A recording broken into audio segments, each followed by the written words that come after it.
Hello students, मैं Subita Chaudhary, assistant professor zoology. पिछले video में अपन बात कर रहे थे फर्टिलाइजेशन के बारे में, जिसमें अपन ने देखा कि एग सेल और स्पर्म सेल किस तरीके से फ्यूज करती हैं और जाइगोट का निर्माण करती हैं। जब स्पर्म एग सेल के साथ फ्यूज करता है तब वो कौन कौन सी मेम्ब्रेन्स को क्रॉस करके आता है, उसके लिए थोड़ा सा एक इस डायग्राम में मैंने ये समझाना जरूरी समझा। सपोज ये स्पर्म सेल है, तो सबसे पहले ये जिस लेयर से इसका सामना होता है वो है कोरोना रेडिएटा। उसके बाद कोरोना रेडिएटा के नेक्स्ट में है zona pellucida and zona pellucida के नेक्स्ट में है plasma membrane of egg. Plasma membrane के बाद ये जो रीजन है ये कहलाता है साइटोप्लाज्म ऑफ एग। तो जैसे ही स्पर्म एंटर करता है इधर मियोसिस सेकंड की प्रोसेस जो कि मेटाफेज अरेस्ट सेकंड में अरेस्ट हो गई थी, वो अब कंटिन्यू होना शुरू हो जाती है और ये एनाफेज स्टेज की तरफ बढ़ रहा है। ये आप इधर देख रहे हैं, ये जो मियोसिस फर्स्ट के दौरान जो फर्स्ट पोलर बॉडी बनी थी वो है, और जैसे ही ये अब ये एनाफेज की तरफ जा रहे हैं और फिर एक सेल इनमें से सेकंड पोलर बॉडी बन जाएगी और ये दूसरी ये एक एग सेल का न्यूक्लियस बन जाएगा और फिर ये स्पर्म का न्यूक्लियस आके इसके साथ फ्यूज करके जाइगोट का निर्माण करते हैं। तो इस तरीके से इसका ये पाथ रहता है स्पर्म का। अब कुछ इवेंट्स होते हैं जिसकी वजह से एग का एक्टिवेशन होता है, मतलब एग अब एक्टिव मोड में आ जाता है। तो कौन कौन सी प्रोसेस होती है उनका अपन शॉर्ट में देखेंगे। यहाँ पे रिलीज ऑफ कैल्शियम आयन होता है, कॉर्टिकल रिएक्शंस होती हैं, इन सब के बारे में मैं आगे बताऊंगी। बस यहाँ मैं थोड़ा सा डीप में बता रही हूँ कि किन किन वजह से एग का एक्टिवेशन होता है। कुछ स्पीसीज ऐसी होती हैं जिनमें सोडियम आयन का इन्फ्लक्स होता है, मतलब एग सेल के अंदर सोडियम का आना, उस वजह से बहुत सारी चीजें होती हैं जिसके परिणाम स्वरूप फास्ट ब्लॉक टू पॉलीस्पर्मी की घटना होती है। ये अपन देखेंगे क्या होता है। Many species a reorganization of the egg cytoplasm, egg cell का जो साइटोप्लाज्म होता है वो रीअरेंज होता है पूरी तरीके से। कुछ केसेस में completion of meiosis by the egg, जैसा कि अपन ने देखा अभी पिछली स्लाइड में। इफ्लक्स ऑफ H+ आयन, मतलब एग सेल से H+ आयन बाहर की तरफ जाते हैं जिसकी वजह से उस साइटोप्लाज्म की पीएच में चेंजेस आ जाते हैं। एंड इंक्रीज इन मेटाबॉलिज्म, क्योंकि उसको जाइगोट का डेवलपमेंट करना है, इस वजह से मेटाबॉलिक रेट जो है एग सेल की बढ़ जाती है। ये अपन सब जानते हैं कि स्पर्म के साथ साइटोप्लाज्म की मात्रा बिल्कुल नहीं आती, क्योंकि सिर्फ स्पर्म का न्यूक्लियस आता है, जबकि जो भी रोल अदा करने हैं साइटोप्लाज्म के वो सिर्फ एग सेल का साइटोप्लाज्म ही प्ले करता है। अब एक घटना होती है पॉलीस्पर्मी की एंड प्रिवेंशन ऑफ पॉलीस्पर्मी, मतलब ये पॉलीस्पर्मी की जो घटना है इसकी रोकथाम होना बहुत जरूरी है। सबसे पहले अपन देखते हैं पॉलीस्पर्मी क्या होता है।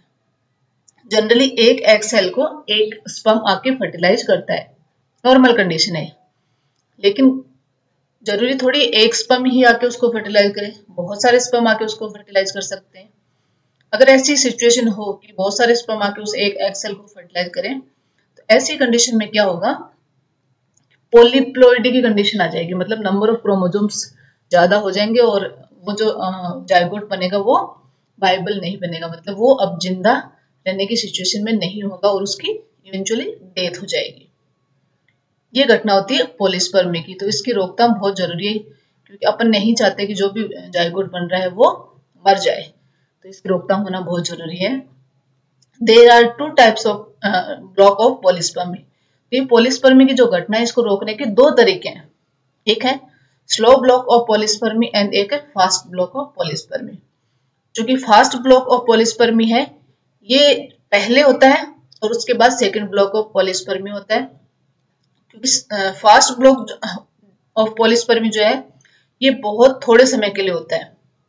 ये जैसे ये घटना शुरू होती है उसके थोड़े से टाइम बाद ये खत्म भी हो जाती है, तो ये लॉन्ग टाइम के लिए नहीं होती। इस वजह से कोई दूसरा चेक पॉइंट लगाना जरूरी है जिसकी वजह से पॉलीस्पर्मी घटना को रोका जाए। इसलिए जो दूसरा इवेंट आता है वो है स्लो ब्लॉक ऑफ पॉलीस्पर्मी, जो लंबे टाइम तक रहता है और जिसकी वजह से एक से ज्यादा स्पर्म की एंट्री को रोक दिया जाता है। अब देखते हैं फास्ट ब्लॉक ऑफ पॉलीस्पर्मी।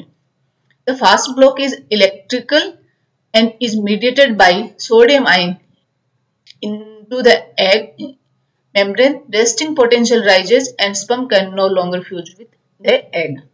इस टाइप की जो पॉलिस ब्लॉक है, इसमें क्या है, सोडियम आयन का बड़ा रोल है।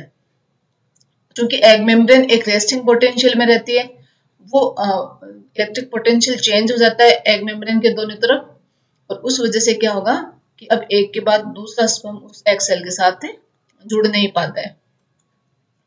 इस डायग्राम से अपन समझने की कोशिश करते हैं।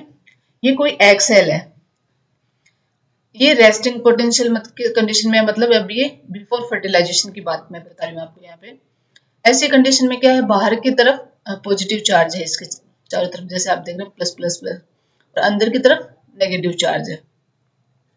ऐसी सिचुएशन में स्पर्म इसके साथ अटैच हो सकता है, क्योंकि इसको जो एनवायरनमेंट चाहिए वो फेवरेबल है भी इसके लिए। जैसे ही आफ्टर फर्टिलाइजेशन की बात कर रही हूँ, ये सेक्शन जो है, ये यहाँ का एक थोड़ा सा भाग इनलार्ज करके दिखाया गया, बड़ा करके दिखाया गया। जैसे ही एक स्पर्म अंदर आ जाता है, मतलब आफ्टर फर्टिलाइजेशन, ये कोई फर्टिलाइज्ड एग है, तो सबसे पहले रेस में दौड़ के आया स्पर्म वो अंदर आ गया। अब ये बाकी जो स्पर्म है, ये अभी भी यहाँ पे जद्दोजहद कर रहे हैं इसके अंदर आने की, लेकिन ये अंदर नहीं आ पा रहे हैं। उसका रीजन क्या हुआ कि ये जो पहला स्पर्म था जो अंदर आने वाला, ये जैसे ही यहाँ पे आके इस एग मेम्ब्रेन के साथ जुड़ता है, तो यहाँ इस मेम्ब्रेन में सोडियम चैनल बने हुए हैं, सोडियम के आने जाने के लिए गेट बने हुए हैं। जैसे ही पहला स्पर्म आके यहाँ पे जुड़ता है, सोडियम के जो चैनल है वो खुल जाते हैं, और जैसे ही सोडियम के चैनल खुलते हैं, यहाँ जो बाहर प्लस चार्ज था, क्योंकि अपन सब जानते हैं Na+ होता है, तो ये जो प्लस चार्ज था ये उन चैनलों के थ्रू एग सेल के अंदर आ गया। देख पा रहे हैं यहाँ पे जो पॉजिटिव चार्ज है वो बाहर की तरफ है, लेकिन पहला स्पर्म आके इस एग मेम्ब्रेन के साथ जुड़ता है तो सोडियम चैनल खुल जाते हैं, सोडियम के लिए गेट खुल जाते हैं, या पॉजिटिव चार्ज के लिए गेट खुल जाते हैं, और जो प्लस चार्ज है वो उन चैनलों के थ्रू एग सेल के अंदर आ जाते हैं। अब खेल उल्टा हो जाता है। अब जो पहले बाहर पॉजिटिव था वो नेगेटिव हो गया, अंदर जो नेगेटिव था वो अभी पॉजिटिव हो गया। ऐसी सिचुएशन में अब इन स्पर्म्स के लिए ये जो इन्वायरमेंट चाहिए था इस एग सेल के साथ जुड़ने का, वो नहीं रहा, जिस वजह से ये इस एग सेल के साथ जुड़कर अंदर नहीं आ सकते, और ये ब्लॉक कर दिए जाते हैं एग सेल के अंदर आने के लिए। लेकिन ये प्रोसेस जो है वो बहुत शॉर्ट टाइम के लिए होती है, इसलिए इसका दूसरा उपाय खोजना बहुत जरूरी है।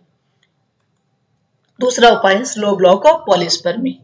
इस टाइप की जो पॉलीस्पर्मी है को आप ब्लॉक करने का जो तरीका है, उसमें कैल्शियम आयन का बहुत बड़ा रोल है। देखते हैं कैसे। सपोज ये एग सेल है, तो इसमें पहले जैसे स्पर्म एंटर होता है, ये सपोज स्पर्म का न्यूक्लियस एंटर हो रहा है, तो अपन जब एंटर हो रहा है तो फास्ट ब्लॉक ऑफ पॉलीस्पर्मी अपन पढ़ चुके हैं कि उसकी वजह से थोड़े टाइम के लिए स्पर्म्स को बाहर रोक दिया गया, लेकिन वो तो चूंकि बहुत थोड़े टाइम के लिए थी। अब ऐसी कंडीशन में अपने को slow block to polyspermy start करना होगा। स्लो ब्लॉक टू पॉलीस्पर्मी में क्या होगा, जैसे ही स्पर्म का न्यूक्लियस अंदर जाता है, ये अपने साथ कुछ प्रोटीन्स या कुछ एंजाइम्स या कुछ केमिकल्स भी लेके जाता है, जिसकी वजह से इस एग साइटोप्लाज्म में कुछ एंजाइम्स होते हैं, कुछ प्रोटीन्स होते हैं, वो एक्टिवेट हो जाते हैं। उन प्रोटीन्स के एक्टिवेट होने से वो फर्दर किसी दूसरे एंजाइम को एक्टिवेट करते हैं, और ऐसे कुछ सीरीज चलती है एंजाइम्स के एक्टिवेट होने की। फिर एक प्रोटीन कहें या कुछ एक प्रोटीन एक्टिव होती है जो कि एग साइटोप्लाज्म का जो एंडोप्लाज्मिक रेटिकुलम है, इस एग सेल का जो एंडोप्लाज्मिक रेटिकुलम है उसको जाके एक्टिव करता है, और वो कैल्शियम को रिलीज करता है। अपन सब जानते हैं कि एंडोप्लाज्मिक रेटिकुलम है वो कैल्शियम को स्टोर करने का वो अपने आप में कैल्शियम को स्टोर करके रखते हैं। तो जैसे ही एंडोप्लाज्मिक रेटिकुलम को एक्टिव करते हैं वो प्रोटीन, तो वो कैल्शियम को रिलीज कर देते हैं, अपने आप से कैल्शियम को बाहर छोड़ देते हैं। ये कैल्शियम एंडोप्लाज्मिक रेटिकुलम से बाहर निकल के ये जो आपको छोटे छोटे स्ट्रक्चर्स दिख रहे हैं गोल गोल, ये कहलाते हैं कॉर्टिकल ग्रेन्यूल्स। ये कैल्शियम आया और इन कॉर्टिकल ग्रेन्यूल्स को स्टिमुलेट करता है, इनको कहता है कि जाओ आपका टाइम आ गया काम करने का। जैसे कैल्शियम आके इनको पुश करता है, ये जो एग की मेम्ब्रेन है, प्लाज्मा मेम्ब्रेन, इसके साथ जुड़ जाते हैं और इन ग्रेन्यूल्स, ये जो कॉर्टिकल ग्रेन्यूल्स हैं, इनके अंदर जो ग्रेन्यूल्स हैं इनको ये बाहर छोड़ देते हैं। बाहर इन द सेंस ये जो अंदर की साइड आपको ये दिख रही है, ये एग की मेम्ब्रेन है, प्लाज्मा मेम्ब्रेन, और ये पर्पल कलर में दिख रही है ये जोना पेलुसिडा है। या फिर जो नॉन मेमल्स है उनके अंदर इसको विटेलाइन मेम्ब्रेन कहते हैं और मेमल्स के अंदर इसको जोना पेलुसिडा कहते हैं। तो जोना पेलुसिडा और प्लाज्मा मेम्ब्रेन के बीच में ये अपने ग्रेन्यूल्स को छोड़ देते हैं। ये ग्रेन्यूल्स एक्चुअली क्या बहुत सारे प्रोटीन और एंजाइम्स लिए हुए हैं। तो ये प्रोटीन्स और एंजाइम क्या करते हैं, प्लाज्मा मेम्ब्रेन और जोना पेलुसिडा जो यहाँ पर आपस में जुड़ी हुई थी, कुछ प्रोटीन्स के माध्यम से आपस में जुड़ी रहती हैं, तो उन प्रोटीन्स को ये ग्रेन्यूल्स के जो एंजाइम है वो तोड़ देते हैं। मतलब पहले इन दोनों ने जैसे एक दूसरे के साथ चिपकी हुई थी, कुछ चीजों से बंधी हुई थी, अब वो जिन फैक्टर्स या जिन प्रोटीन्स की मदद से दोनों आपस में चिपकी हुई थी, उन प्रोटीन्स को ये ग्रेन्यूल्स के एंजाइम तोड़ देते हैं। अब ये दोनों लेयर्स अलग अलग हो जाती हैं, सेपरेट हो गई, और इस तरीके से इस की मोटाई बढ़ती जाती है, और मोटाई बढ़ने से अब ये एक फर्टिलाइजेशन एनवेलप का रूप ले लेती है। इसकी वजह से ये हार्ड बन जाती है, इसमें कुछ वाटर का कंटेंट भी आ जाता है जो इसको सॉलिडिफिकेशन करता है, मतलब इसको और हार्ड बनाता है। अब ऐसी कंडीशन में और स्पर्म आके इसके साथ बाइंड नहीं कर सकते और इस तरीके से उनकी एंट्री को ब्लॉक कर दिया जाता है। क्योंकि ये बहुत लंबे टाइम तक चलती है, इसलिए इस प्रोसेस को स्लो ब्लॉक टू पॉलीस्पर्मी कहा गया है। ये प्रोसेस है अब तक अपने जो पढ़ा उसका एक समराइज फॉर्म है। स्पर्म आता है, एक्रोसोमल रिएक्शन होती है, मतलब ये अपने एक्रोसोम के जो भी एंजाइम्स हैं उनको छोड़ता है, जिस वजह से ये मेम्ब्रेन्स को पेनिट्रेट करने में सक्षम होता है। फिर इसके एक सेल की प्लाज्मा मेम्ब्रेन के साथ ये एक चैनल बनाता है जिसके थ्रू अपना स्पर्म का जो न्यूक्लियस है वो अंदर छोड़ दिया जाता है। स्पर्म का न्यूक्लियस अंदर आते ही मियोसिस कंप्लीट हो जाती है। ये दोनों प्रो न्यूक्लियस आपस में फ्यूज करके जाइगोट का निर्माण करते हैं। जाइगोट का निर्माण हो जाता है, उसके बाद इसकी जर्नी क्या है, तो ये यहाँ पे पूरा आपको एग बनने से लेके जाइगोट बना, जाइगोट बनने के बाद किस तरीके से इम्प्लांटेशन होता है वो दिखाया गया है। ये ओवरी है, ओवरी में एग सेल का निर्माण होता है, मतलब फीमेल गेमेट बनता है। ये यहाँ पे फिर रिलीज हो जाता है, रिलीज होके ये ओविडक्ट या फेलोपियन ट्यूब में जाता है। फेलोपियन ट्यूब में अगर इसको यहाँ पे स्पर्म मिल जाता है तो ये फर्टिलाइज हो जाता है। फर्टिलाइज होने के बाद क्लीवेज की प्रोसेस स्टार्ट हो जाती है, मोरूला बनता है, मोरूला के बाद ब्लास्टोसिस स्टेज आती है और फिर ये यहाँ पे यूट्रस में आके इम्प्लांट हो जाता है और उसके बाद यहाँ पे बच्चे का पूरा डेवलपमेंट होता है। सो ये था पूरा प्रोसेस फर्टिलाइजेशन का। आई होप आपको समझ आया होगा। आप बुक से भी जरूर साथ के साथ पढ़ते रहें ताकि आपको और अच्छे से समझ आ जाए।